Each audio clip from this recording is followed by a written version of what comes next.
각각 그 제목들을 저희한테 넘겨주셨습니다. 먼저 우리 기장의 정체성에 관한 질문인데 배태진 후보님께서 정진호 후보님께 질문을 하도록 그렇게 하겠습니다. 먼저 제가 정체성을 질문을 드리기 전에요. 예. 지난 공청회에서 제가 공청회 때 정진우 후보께서 질문한 경조비 문제에 대해서 제가 답변을 하면서 마치 그 경조비가 정진우 목사님이 사용한 것처럼 그렇게 얘기되어진 것 같은데 그 부분은 정진우 후보가 사용하신 것이 직접 한 것이 아니라 정 목사님이 섬기시는 서울제일교회 원로 목사님을 위해서 대부분 사용되어진 그런 부분이 합산된 부분인 것입니다. 그래서 만일 이 점에 있어서 제가 잘못 말한 점이 있다면 그래서 특별히 우리 정 목사님과 함께 오신 데 대해서 마음이 좀 상하게 된 점이 있다면 정진우 목사님과 분들께서 널리 해랑해 주시기를 바랍니다. 참고로 우리 정진우 목사님과 서울제일교회는 교단을 위해서 생태헌금, 평통헌금 그런 여러 헌금들을 많이 해주신 데 대해서 이 자리를 빌어서 깊은 감사를 드립니다. 제가 정체성에 관한 질문을 중간에서 안 자르시면 좋겠습니다. 많은 기장님들이 기장성을 말하고 우리 안에 기장의 정체성을 이렇게 묻습니다. 그러나 정작 기장의 정체성이 뭐냐고 말할 때 대답하는 이들의 대답이 일치하지가 않습니다.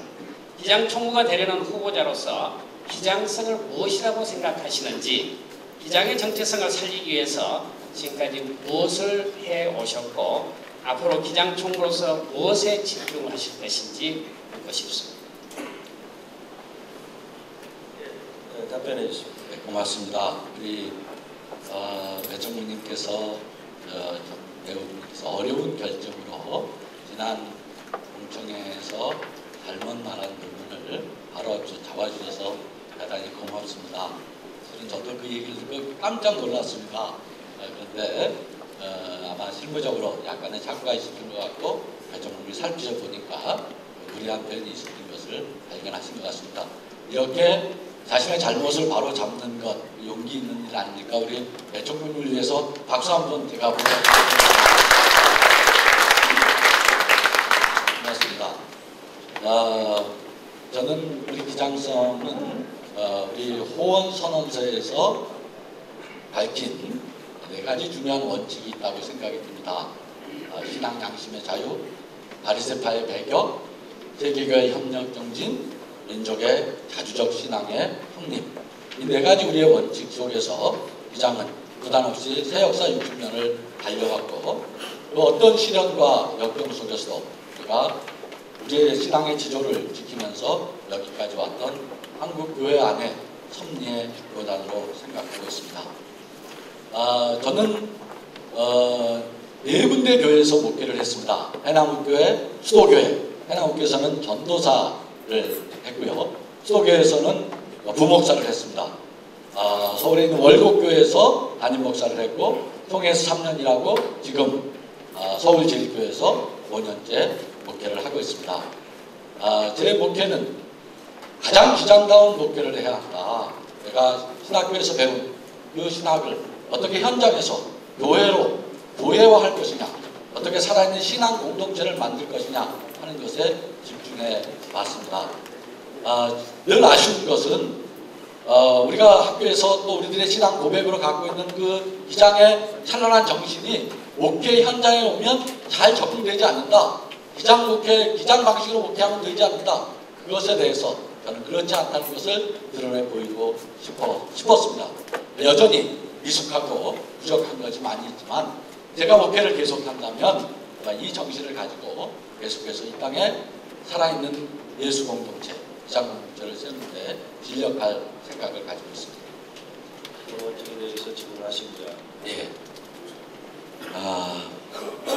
우리 총회 총무, 총회 교육원장, 같이 일하신다만 같은 일이 목회신학대학장, 아카데미 하우스 관리본부장, 그리고 지금 유일하게 기장의 정책을 제시할 수 있는 기관인 21세기 중장기 발전위원회 위원장이 교단의 중책을 맡은 사람들이 모두 특정한 한 교회에 소속되어 있다는 것은 결코 우연으로 보이지 않습니다. 물론 최근에 배 목사님이 하도 여론이 안 좋으시니까 이번 총구 선거를 겨냥해서 그 교회에서 나오신 것으로 알고 있습니다만, 어쨌든 이 때문에 교단의 운영이 특정 소수 집단에게 편향적으로 좌우되고 있다는 그런 의견과 불만이 있습니다. 이에 대한 총무님의 의견은 어떠신지, 또 그 왜 그런 운영 시스템이 되게 됐는지, 교단 운영의 원칙 같은 것, 그리고 재선되신다면 이런 문제에 대해서 어떤 보관이 있으신지 제가 여쭙고 싶습니다. 그 질문 중에서, 정진우 목사님 질문 중에서 재선되신다면 전제가 참 마음에 듭니다. 제가 지금까지 교단의 총무로서, 교단의 코디네이터로서 이제 역할을 했는데요.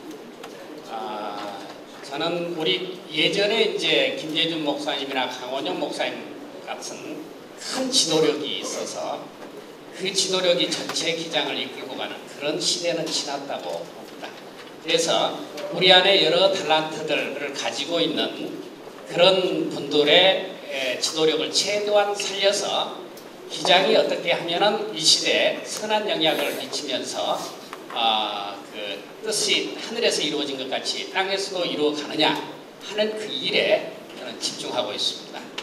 여러분, 제가 우리 교단 정경총회장님들을 통해서도 많은 일을 하고 있습니다만은, 그 중에서도 우리 박종화 박사님은 WCC 그 부분에 있어서 지도력을 감당할 수 있도록 그렇게 최대한 뒤에서 밀어드렸고, 그리고 또 우리 그 김상근 목사님께서는 6.15와 남북관계, 그리고 또 사회정치적인 현실 속에서 하나님의 선교를 이루는 일에 역할을 하실 수 있도록 보이지 않게 제가 우리 김상근 목사님을 지원을 해드렸습니다.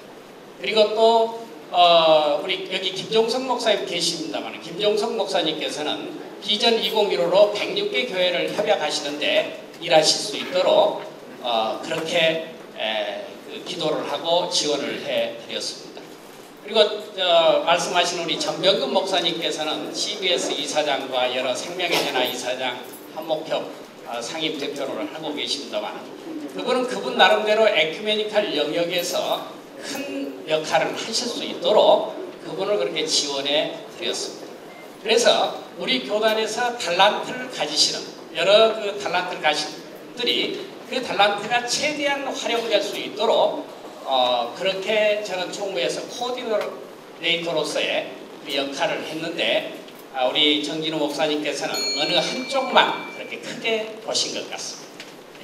알고 싶은 것은, 하여튼 부모님이 다른 여러 가지도 하셨습니다만, 이 부분에 그 원칙이 무엇이 있는지 하는 것과 혹시 이런 것들을 개선할 수 있는 다른 무슨 보관이 있으신지를 제가 여쭤봤는데, 앞에 설명을 하셨는데 그게 말씀은 안 주신 것 같아서 추가 답변. 원칙은 중요한 것은, 가장 중요한 것은 하나님의 선교에 얼만큼 더 큰 도움이 되느냐, 그 도움, 하나님의 선교에 어떤 분이 가장 거기에 투입되면 최대한의 효과를, 능력을 발휘할 수 있느냐, 그런 부분을 보고, 그런 부분에 특별히 우리 정진우 목사님께서는 경제와 그 경제 소위에서 역할을 하실 수 있도록 그렇게 했고요.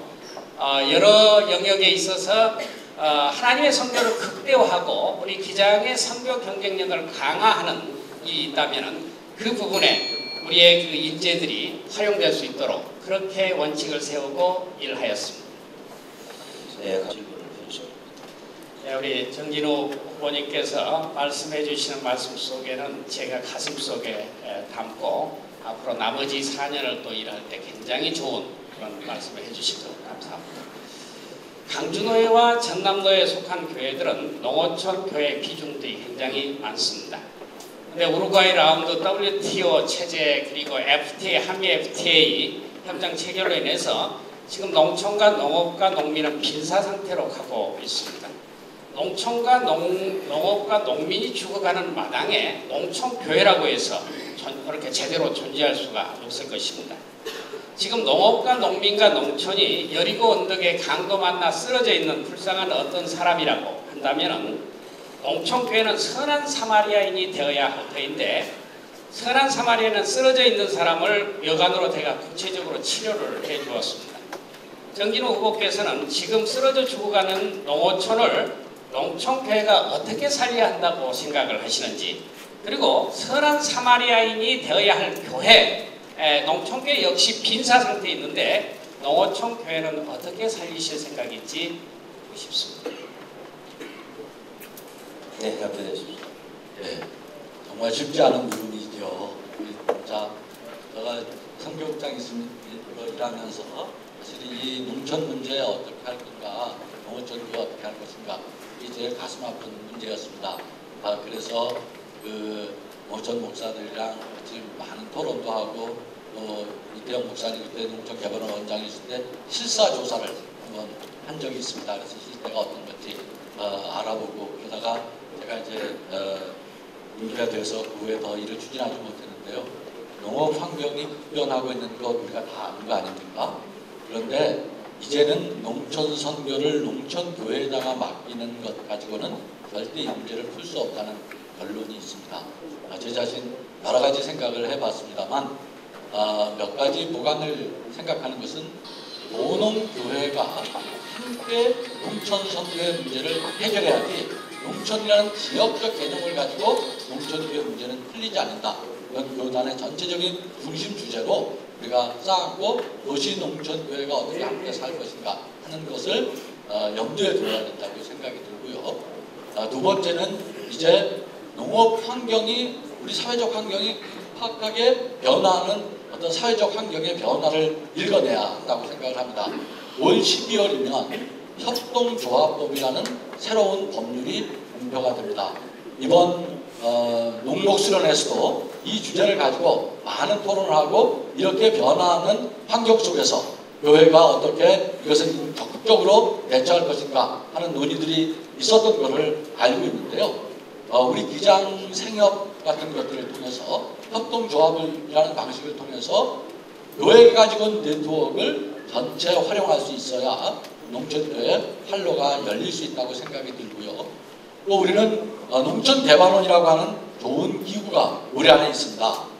최근 들어서 농촌개발원이 그 농촌개발원의 새로운 아이템을 가지고 양계 사업도 하고 여러 가지 새로운 변화를 시도하는 것을 우리가 목도하고 있고요. 고무적인 현상으로 바라보고 있는데, 농촌개발원이라는 이 기구가 교단의 한 구층에 있는 기구가 아니라 우리 모두의 농촌 문제, 또 살림의 문제, 생명의 문제와 연관돼서 활동할 수 있도록 실질적인 자기 기능을 살릴 수 있도록 우리가 지원하고 함께 예. 종 치실 때 한 번 치고 거의 마무리하니까 뒤에는 좀 안 끊었으면 좋겠습니다. 안 들리니까요. 이노 목사님께서 얘기하신 생협이라고 하는 그 부분은 제가 굉장히 귀담아 들어야 할 일이라고 생각하고요. 그 생협 부분을 어떻게 해서 도농 간에 활성화할 수 있는 그 질을 그렇게 할 수 있는지를 집중적으로 연구해서 그것을 구체화하는데 재선이 되면 그 일을 한번 잘 해보겠습니다. 잘 밀어주십시오. 예, 감사합니다. 추가 질문 하나 답변하실게. 이 아카데미 하우스 운영에 관해서 질문해 주시겠습니까? 그 아카데미 영업이익이 급감하는데 우리 배우분께서는 이 영업이익이라는 개념을 잘 모르시고 계시는 것 같습니다. 그래서 제가 알기 쉽게 도표를 하나 준비해 왔는데요.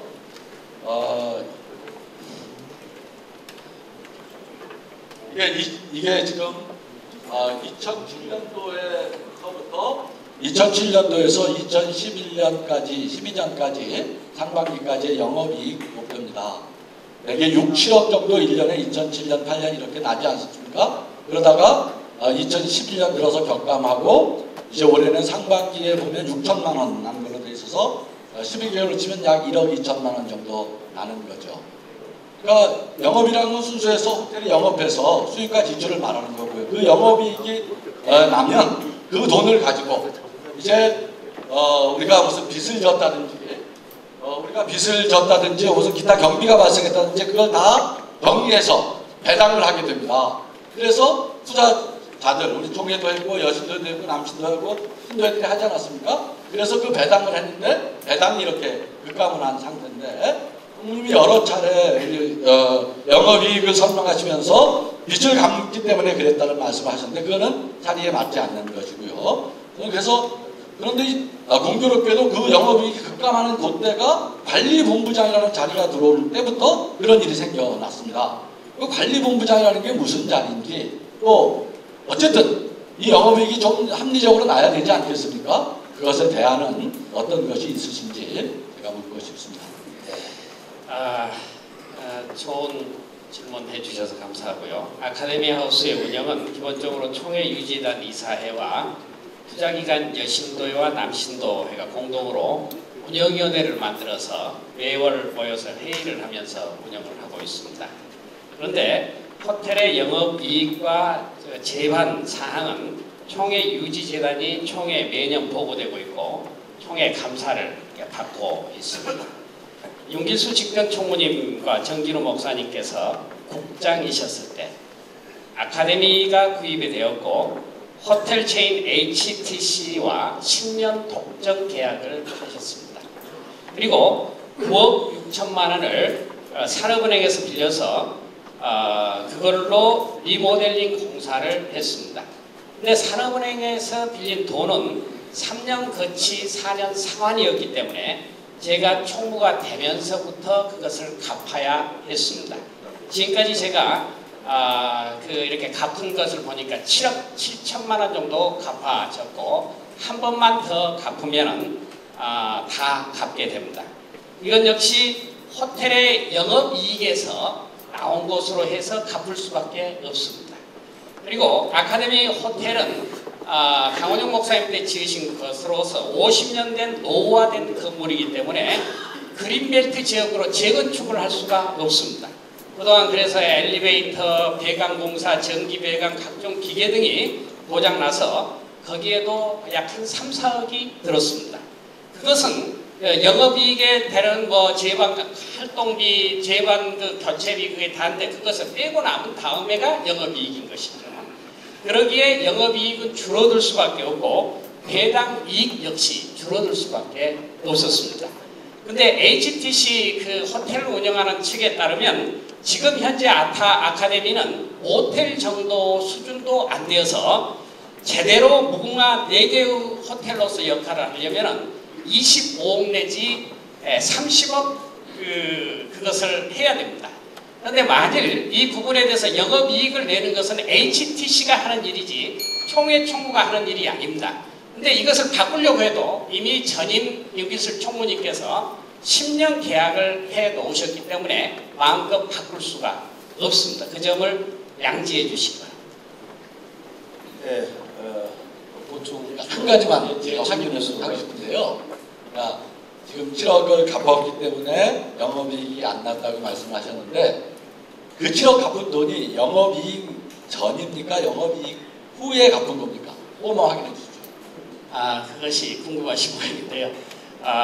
그 호텔에 들어가는 엘리베이터가 고쳐지고 그 다음에 그걸 하지 않습니까? 그 부분은 아니 수리비는 제가 다 이해하고 이해하죠. 충분히 이해했고요. 수리비도 영업이익 안에 포함되는 거고 돈을 갚은 것이 제가 돈을 갚은 내용도 알고 있고요. 돈을 갚은 것이 영업이익 발생에 계산된 것인지 영업이익과 무관하고 영업이익 뒤에 돈을 갚은 것인지 그 부분만 얘기해주세요.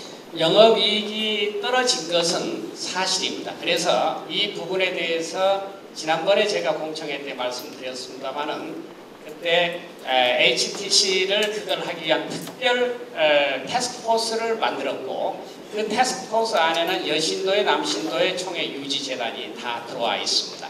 그런데 그 유지재단에 있는 사람들은 여신도회가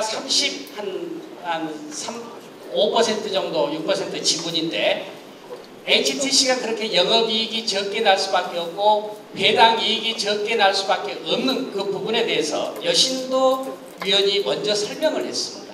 남신도회가 문제를 제기했을 때 여신도의 임금난 총무님께서 그 부분을 그렇게 될 수밖에 없지 않느냐. 지금까지 그것도 내고 그것도 갚아야 되고 그렇게 하니까 그렇게 될 수밖에 없다고 하는 것을 임금난 총무님께서 얘기하시고 그 부분은 적어도 총회 유지재단에서 총회에다가 보고할 테니까 총회에서 다시 한번 질의를 해보시기 바랍니다.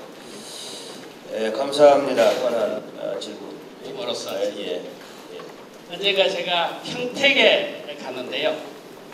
저희 학번 77학번 동기들이 모임이 있었습니다. 평택에 있는 순대국밥집이었는데요. 1층에서 2층으로 올라가는 길목에 한 초등학생이 쓴 그 일기장 한쪽이 복사되어서 붙여져 있었습니다.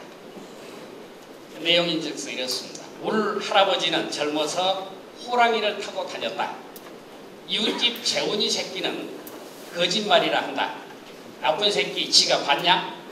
4월 24일 맑음 정하. 성경에 별로 안 웃으시는데 성경에 이렇게 대접받고자 하는 대로 먼저 남을 대접하라는 말씀이 있습니다만은 제가 유머 한마디를 썰렁한 유머를 했습니다만 우리 정진우 목사님께서도 알고 있는 유머 한마디 해서 이 긴장된 분위기를 좀 가라앉혀 주십시오. 고맙습니다. 제가 어려운 질문을 긴장하고 있는데 긴장을 풀어주셔서 진짜 고마운데요. 총무님께 제가 수계기를 하나 내렸으면 좋겠습니다. 총무선거의 반대말 혹시 아십니까? 총무선거의 반대말이요? 죄송합니다. 잘 모르겠습니다. 네, 총무 앉은 거랍니다. 총무 앉은 거. 네, 썰렁한 유머가. 감사합니다. 어쨌든 우리가 뭐 날선 공방도 하고 그렇게 합니다만 언젠가 또 한 식구로 함께 웃으며 걸어가야 된다는 점에서 좋은 질문 해주셔서 고맙습니다. 예, 감사합니다. 우리 이제 정진호 후보님께서 대통령 후보님께 마지막 질문이 되겠는데 2015 운동의 방향과 과제에 대해서 질문해 주시면 좋겠습니다. 예, 우리 배우께서 총무로 재직하시면서 2015 운동 열심히 하신 것 감사하게 생각하고요. 이제 안타까운 것은 우리가 2015를 열심히 해서 교회를 열심히 개척했는데 교회 주소록을 확인해 보면 아시지만 교회 수는 절대 늘지 않습니다. 그리고 제가 선교국장으로 일할 때 생보를 받는 교회가 400개였는데 지금 450개입니다. 교인 수는 35만에서 30만으로 줍니다. 교회 수는 늘지 않고 교인이 줄었다는 것은 한 교회 계획 하나하나가 약해져가고 있다는 것입니다.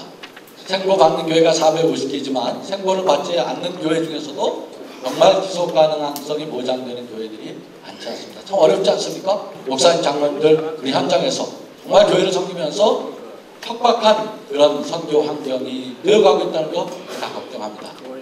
교회 수 중심의 2015 운동을 넘어서서 정말 연약한 교회들이 튼실해지는 그런 교회 선교 운동이 우리한테 절실하다는 생각이 듭니다. 총무님, 교회 수 선교 운동이 아닌 이 부분에서 어떤 보관을 갖고 계신지 여쭙고 싶습니다. 네. 정진호 목사님 말씀도 맞고요. 제가 지금 추진하고 있는 것도 맞습니다. 지금 제가 강진읍교회 당회장님도 계십니다. 강진읍교회 제일 처음에 부임했을 때 부임하고 난 다음에 한 달 반 만에 18분이 돌아가셨습니다. 그래서 장례 예배를 한 100번 드렸죠. 5번씩. 그런데 그해 태어나는 신생아는 딱 한 명밖에 없었습니다.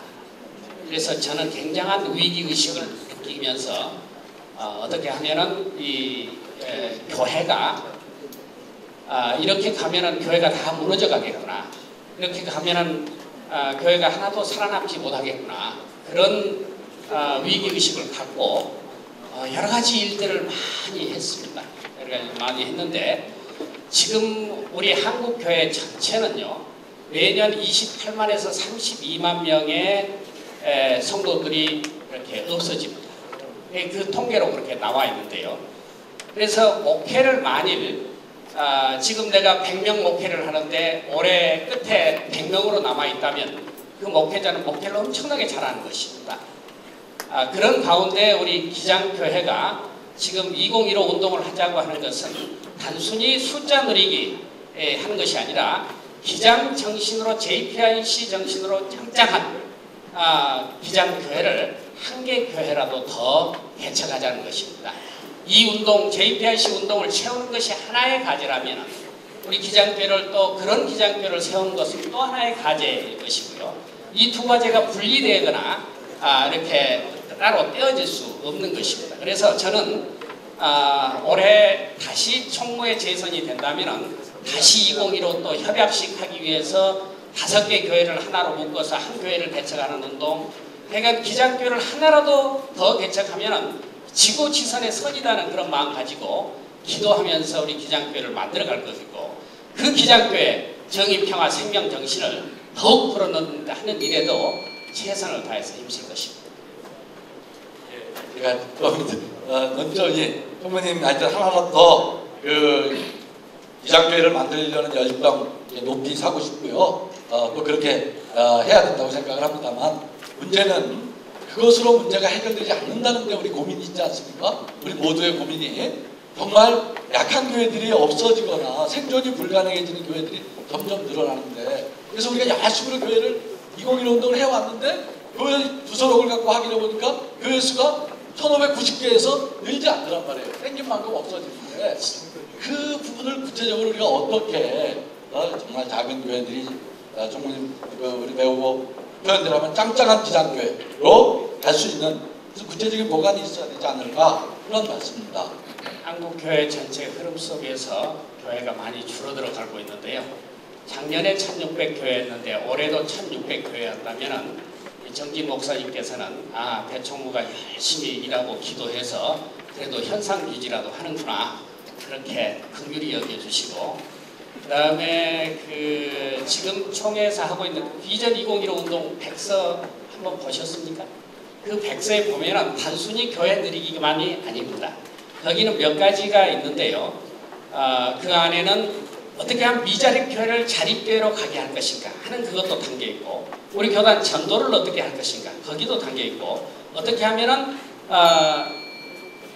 그런 모든 일들이 그리고 병원을 한 명의 병원에 원목이 들어가면 우리 기장교회 하나를 세운 것과 같은 그런 효과를 갖고 있다 하는 그런 그 방식으로 해서 하나님의 선교 역량을 확대하고 있습니다. 예, 전남도에 있는 영광교회를 찾아주셔서 감사합니다. 너무 감격스럽습니다. 두 분의 총무님의 총후보님의 그러한 열정들을 보면서 누가 돼도 우리 기장의 비전이 있다고 이렇게 생각하면서 특별히 아까 후보님께서 전 후보님께 질문한 것에 있었습니다만은 이제 똑같이 질문할 수는 없고 또 배 후보님의 의견을 못 들었기 때문에 제가 다른 각도에서 말씀드리겠습니다. 전남 강주는 생보자도 많고 농어촌 교회들이 굉장히 많은 지역입니다. 그래서 저는 농촌교회를 섬기면서도 농목활동을 하면서 진짜 이 농촌교회가 그냥 거쳐가는 곳이 아니에요. 정말 그곳에 보람있게 목회할 수 있는 그런 환경을 어떻게 만들 수 있을까 예를 쓰지만 자꾸 좌절되기도 하고 열심히 해보려고 해도 장로님들도 교인들도 돌아가시는 분보다 아이들은 아까 한 명이라도 있었는지 모르지만 우리는 한 명도 없이 돌아가시기만 한 농촌교회들이기도 합니다. 아까 정 후보님께서는 이제 조금 얘기는 하셨습니다만은 두 분에게 좀 구체적으로 우리가 정말 열심히 농촌교회 보조나 바라는 농촌교회 아닙니다. 열심히 해보려고 하고 장로님들 열심히 기도하고 땀 흘려서 농촌교회를 정말 생명의 그러한 어떤 전당으로 만들려고 하는 노력을 하는데 대체 우리가 보람을 가지고 열심히 하는데 우리 기장의 모든 교회들 도시에 있는 교회건 아니면 총회건 농촌교회를 위해서 기도하고 있고 함께 하려고 하고 있다. 그런데 대체 그것이 선언이 아니라 구체적으로 어떻게 그게 가능한 것인지 이왕 또 농촌교회가 많은 이쪽에 오셨으니까 그런 공약을 좀 강조해서 좀 구체적으로 총회 차원에서 할 수 있는 그러한 내용을 말씀해 주시면 감사하겠습니다. 예, 우리 배태진 후보님께서 먼저 답변해 주시고 이어서 해 주시면 좋겠습니다. 예, 박승규 목사님 좋은 질문 감사합니다. 박승규 목사님의 고민과 그 질문은 저의 고민이기도 합니다만 21세기 중장기 협의회가 있습니다만 여기에 진지한 고민을 했습니다. 뭘 했느냐 하면은 지금 현재 농어촌 교회와 그 생보 혜택을 받는 교회 지금 있는 생보 혜택으로는 더 이상 견딜 수가 없다. 최대한 많이 받는 게 30만 원인데 그 30만 원으로는 생활이 도무지 보장이 되지 않는다. 그래서 지금 무슨 연구를 하고 있냐면 생보가 5% 내는 것을 10%를 내도록 하자. 어차피 한 교회에서 5% 내면서 목회자는 또 11조를 내니까 아예 11조는 총회본부 생보에다가 내는 것으로 그렇게 하면은 목회자가 교회 안에서도 이중적으로 내는 그런 것이 없어질 것이다. 그래서 10%를 낸다고 하면은 지금 받는 것에 약 2배를 더 받을 수가 있습니다. 그리고 그 다음에 차상위 계층이 있는데 그 차상위 계층까지도 돌볼 수 있는 그것이 되리라고 생각합니다. 첫 번째는 그 방안을 하나 지금 연구하고 있고요. 두 번째는 사회복지와 복지 선교와 어떻게 하면 농어촌교회가 통합으로 갈 수 있느냐 하는 그 모델을 지금 연구해서 한기장 복지재단과 기독교 사회적 기업, 먹거리 나누기 운동협의회 그럼 모두와 함께 협력해서 선을 이룰 수 있는 구체적인 방안을 지금 모색해 가고 있습니다. 감사합니다. 네, 정재로. 예, 저는 오늘 배우 후보에게서 처음으로 그 10% 얘기를 들었습니다만 대단히 조심스러운 접근이 필요하다고 생각이 듭니다. 이게 재원을 마련하는 것 참 중요합니다만 지금 박승규 목사님 말씀하셨듯이 농촌교회가 시혜의 대상은 아닙니다. 저는 권리의 주체이고 함께 선교의 동역자라고 생각해야지 우리가 한쪽에 돈을 더 많이 걷어서 하는 오늘 교회 현장들이요 상회비라고 하는 것 상회비만 있지 않는 것이 아니지 않습니까? 뭐 여러 가지 각종 또 광고비도 내야 되고요. 목회 현장에서 있다 보면 정말 왜 이렇게 총회에서 뭘 많이 내라 그러나 이런 게 정말 느껴질 때가 참 많이 있습니다. 서로 다 어려움이 있겠지만 대단히 조심스럽게 접근돼야 되는 부분이라고 생각이 들고요. 저는 지금 박승규 목사님 말씀 안에 굉장히 중요한 답이 있다고 생각하는데 그건 부조의 대상이 아니라 원리의 주체로 선교의 동역자로 함께 일하는 걸 만들어야 된다. 그리고 어떤 농촌교회에서 일하시더라도 그 목사님이 목회자로서의 건강한 목회적 리더십과 자긍심을 지닐 수 있는 시스템을 새로 정비하면 좋겠다. 이런 생각을 가지고 있습니다. 그리고 우리 농촌교회가 생산하는 모든 것들을 기장의 1600개 네트워크를 활용하자. 그 네트워크를 어떻게 정교하게 짜느냐에 따라서 저는 그곳에 새로운 길을 불어넣을 수 있다고 생각하고 도시교회는 농촌교회 생명의 기운을 받을 수 있는 것이 아닐까 이렇게 생각합니다. 예. 농촌 살리기 뭐 이렇게 얘기하고 아까쯤에 정회장님, 부총회장님 후보들하고 두 분 총무 후보 얘기를 들었는데요.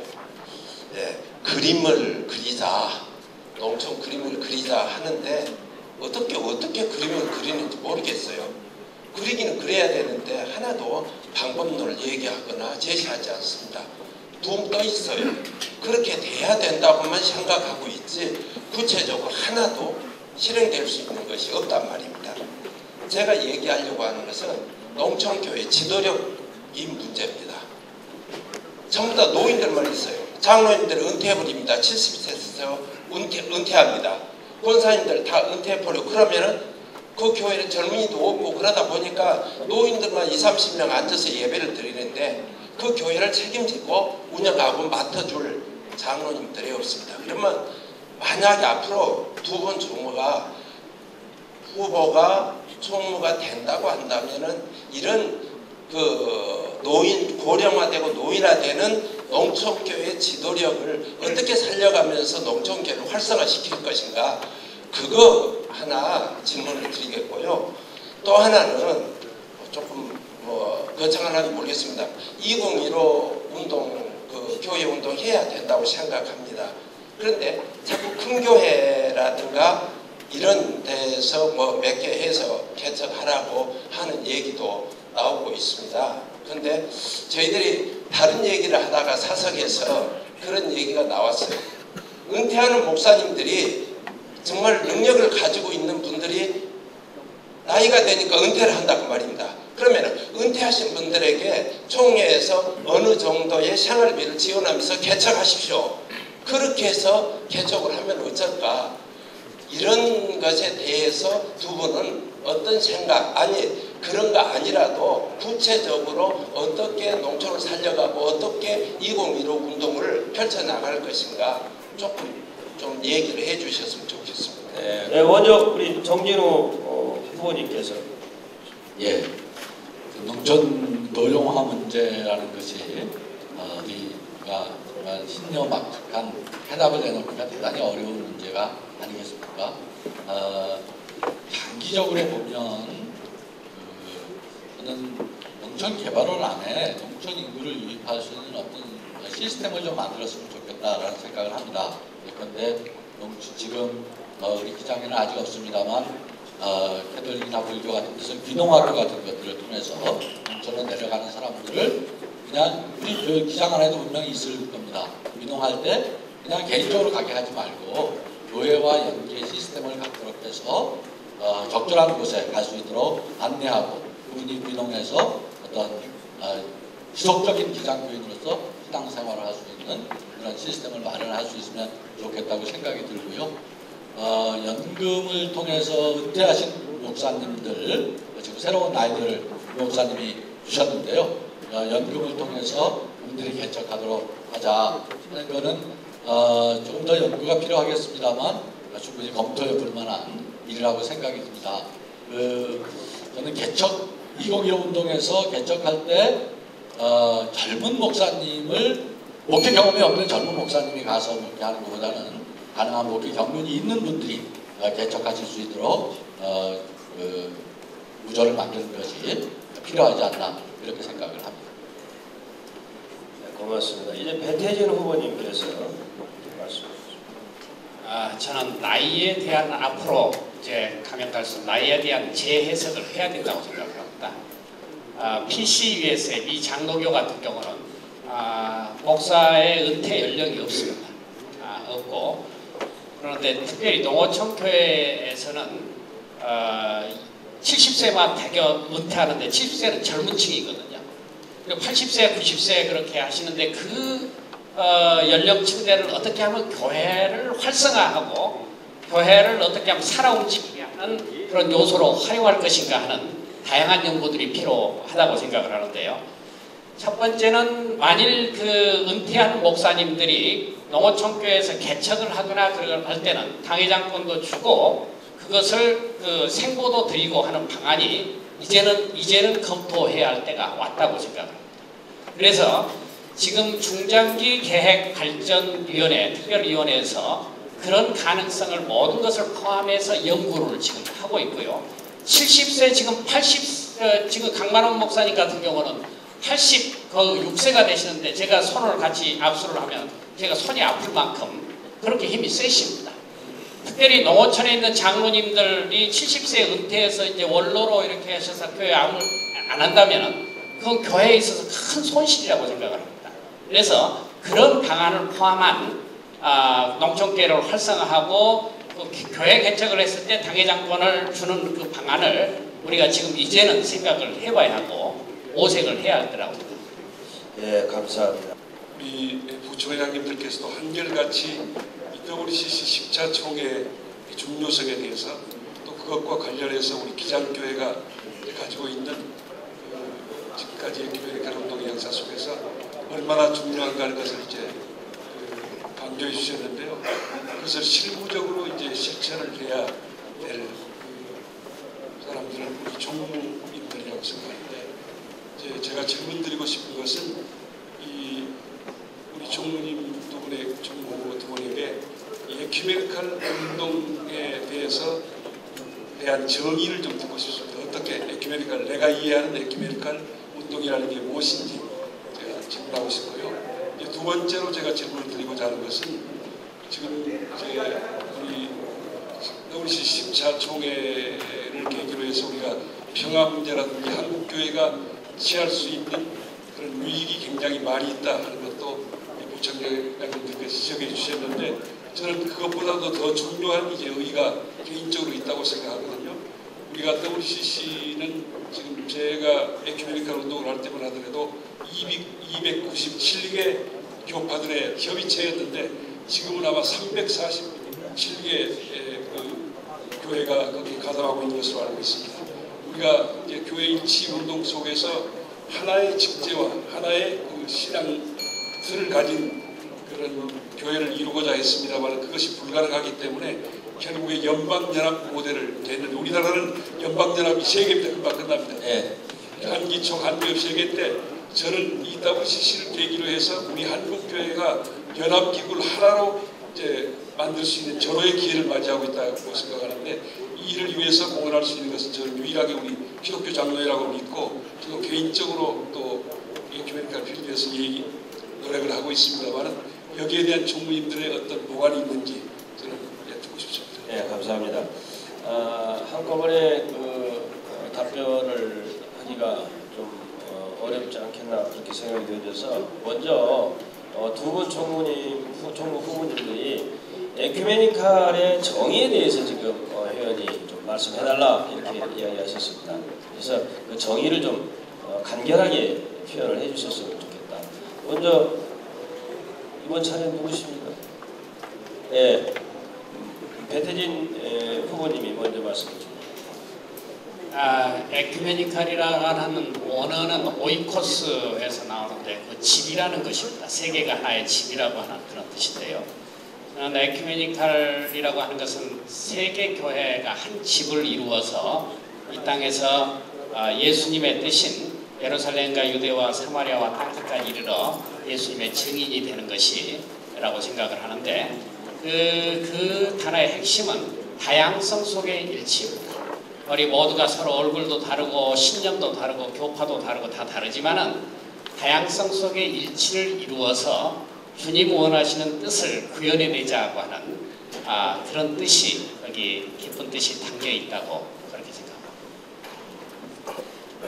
예, 정준.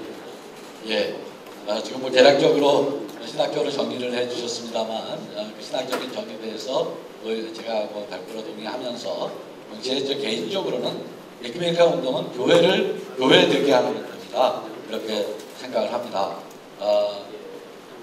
교회가 그동안 선교라는 이름으로 제국주의 모델을 가지고 선교를 했는데 결국은 모든 사람이 예수를 믿어도 하세를 받고 예수를 믿게 돼도 그것의 모순과 죄가 없어지지 않는 상황 속에서 교회론을 재해석하고 교회를 어떻게 참된 교회되게 하느냐, 하나님의 창조 질서, 이 세계를 어떻게 섬길 수 있는 교회를 만들 것이냐 하는 것에 우리가 분열되어 있는 것을 반성하기도 하고 직제도 신학도 검토하는 과정 속에서 운동이 해석됐다고 생각이 들고요.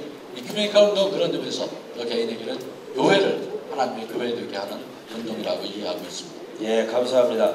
이어서 마이크 잡으시고. 굉장히 사건 아닙니까? 선교 120년 된 그 짧은 교회, 이 젊은 교회, 전 세계 5만의 그리스도인들이 순례 행진을 온다는 것 가슴 벅찬데요. 저는 이 총회를 통해서 해보고 싶은 것이 한국교회 청년들을 다시 불러모으는 계기로 삼고 싶습니다.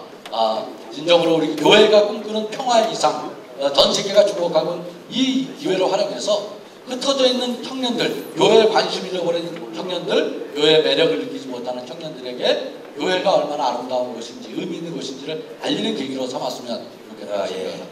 감사합니다. 우리 배태진 후보님.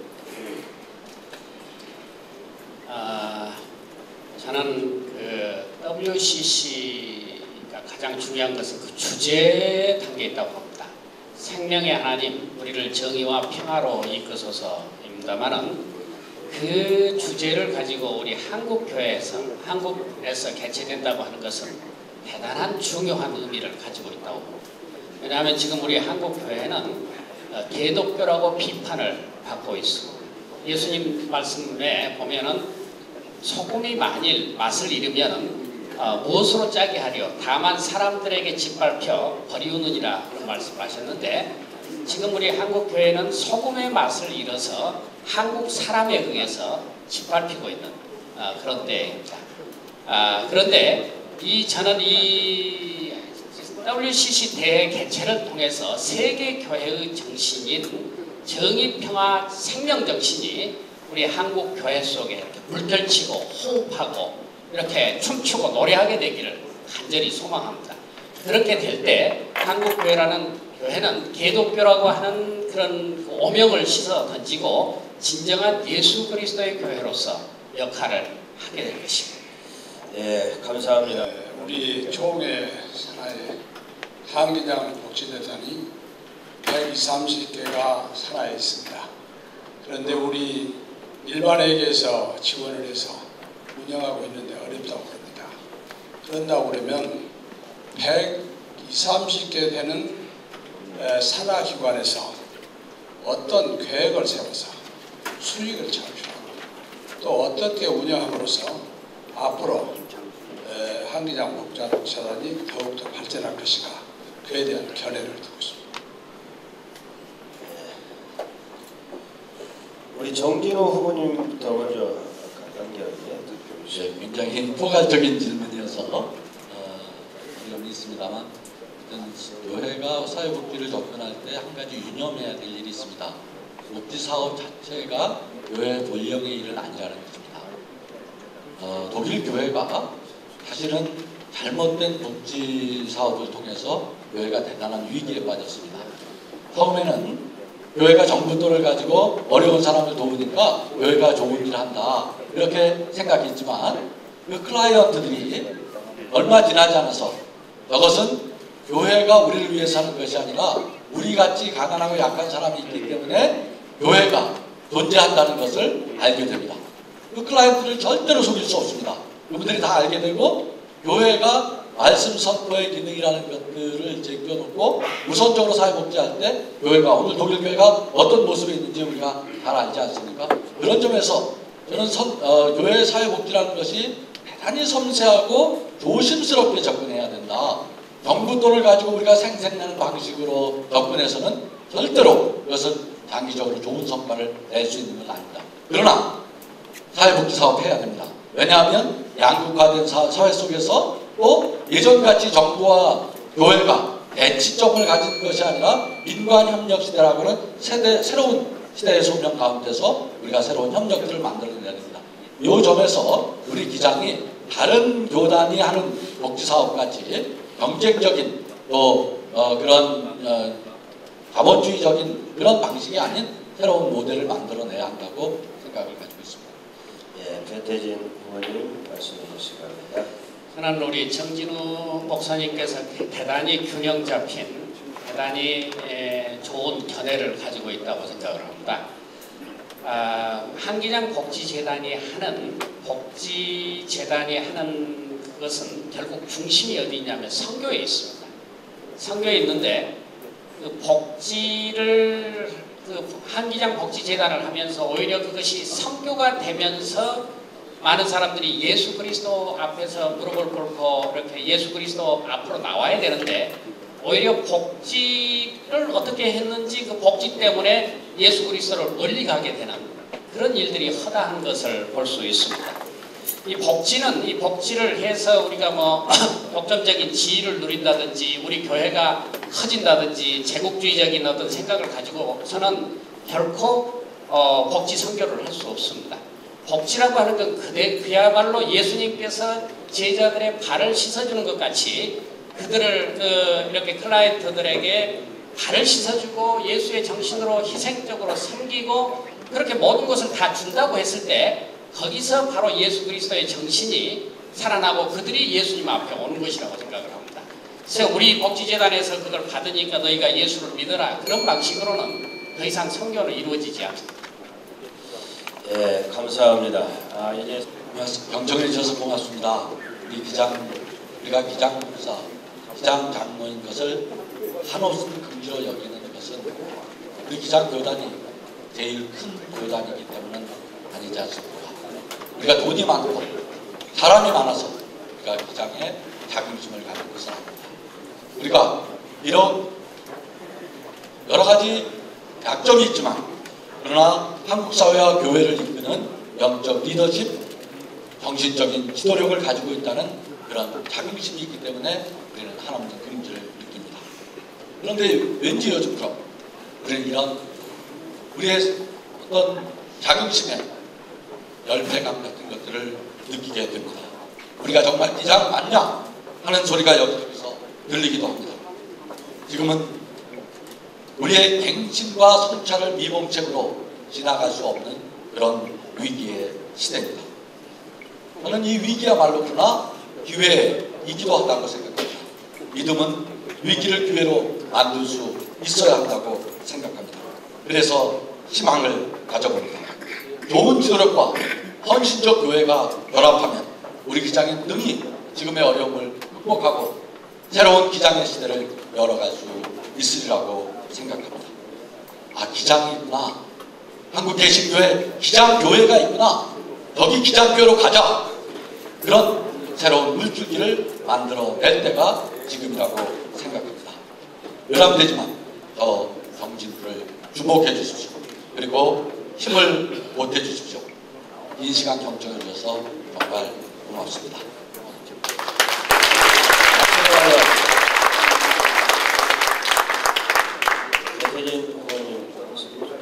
존경하는 전남 강주의 총대 여러분, 하나님은 우리 기장의 요람과 같은 것입니다. 하나님의 공의를 세우기 위해서 피땀 흘렸던 이 지역의 수많은 신앙의 동지 선배님들의 용기와 헌신을 기억합니다. 그리스도의 십자가를 지고 고난의 길을 헤쳐나갔던 이 지역 우리 기장교회로 말미암아 정의와 인권과 민주주의가 살아났다고 해도 과언이 아닙니다. 전남 강주 지역에서 기장 목사, 기장 장로, 기장 교인으로 살아가는 자랑스러운 여러분들 모두에게 주님의 은총과 축복이 넘치시기를 축원합니다. 저는 지난 4년 동안 교단 총무로서 매우 바쁘게 지내왔습니다. 2015 운동을 통해 기장교회를 하나라도 더 늘리려고 애써왔습니다. 동시에 건강한 기장 신학이 자리 잡을 수 있도록 애를 써왔습니다. 어떤 일을 해도 누구를 만나도 우리 기장을 조금이라도 더 발전시켜 기장의 존재감을 높이도록 기장이 1mm라도 더 나아지도록 하는 일에 안간힘을 쓰면서 기도해 왔습니다. 교회 연합운동에서는 특정 교단의 독주를 막고 화합과 조화를 이루는 이 역할을 감당해 왔습니다. 그러나 이 모든 일에 있어서 가장 중요한 것은 우리 주 예수 그리스도에 대한 믿음과 소망과 사랑이라는 것을 항상 잊지 않으려고 노력했습니다. 모든 행사와 정책이 교회 현장과 한시도 떨어져서는 안 된다는 그런 생각을 한시도 버린 적이 없었습니다. 매 순간 우리가 하는 일이 인간이 되는 일이 되지 않게 해달라고, 이 모든 일이 하나님께 영광이 맞춰지게 해달라고 그렇게 기도로 임했습니다.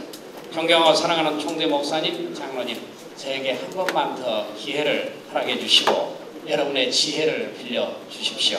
지난 4년간 총무로서 귀중한 경험을 쌓았습니다. 이를 바탕으로 더욱 성숙한 자세로 총무 직분을 수행하겠습니다. 여러분 모두에게 하나님의 은총이 더욱 넘치시길 바랍니다.